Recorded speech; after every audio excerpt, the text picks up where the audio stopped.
The following segment is sponsored by Footsteps for Africa. Our lives can get extremely busy, but it's important to never forget to serve others.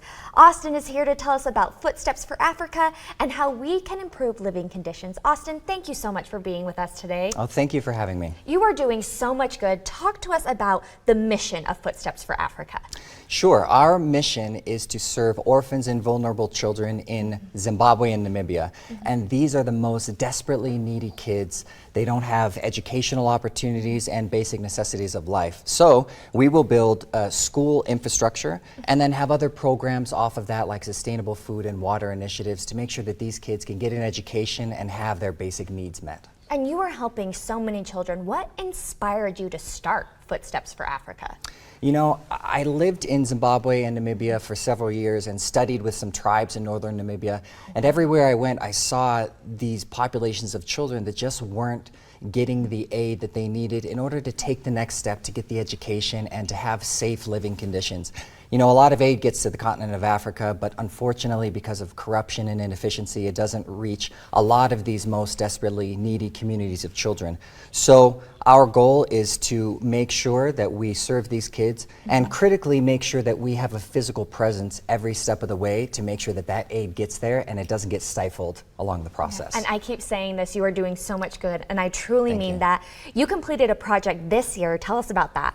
We did. This project was extra meaningful for me because these children were in incredibly dire living conditions, trying to get an education.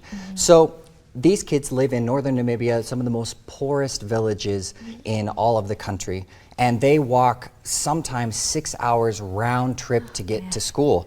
And some kids live even further than that, not logistically possible to get to school, so they live on the school grounds. But because there's no bunkhouses or hostels, they have to live in shacks made of sticks and scrap metal in order to be able to attend school. So these kids are living on a dirt floor as young as 8, and they have to worry about snakes crawling in their shacks every night. They're bathing outside, and so this project was helping all of these kids. And so we built a fully stocked kitchen with indoor showers, indoor plumbing, a full dining hall that serves as a community center to not only serve the kids, but they're amazing teachers who also live in shacks on the ground. So it was, and hostels to make sure that these kids could live in a safe structure. So COVID delayed it a few years, but we got it done, and just so happy that these kids now and their staff and their community can have these wonderful structures. And this is not your last project. You have so many more projects to come. We do. What if someone is looking at you and is like, oh, I want to help? How can someone help?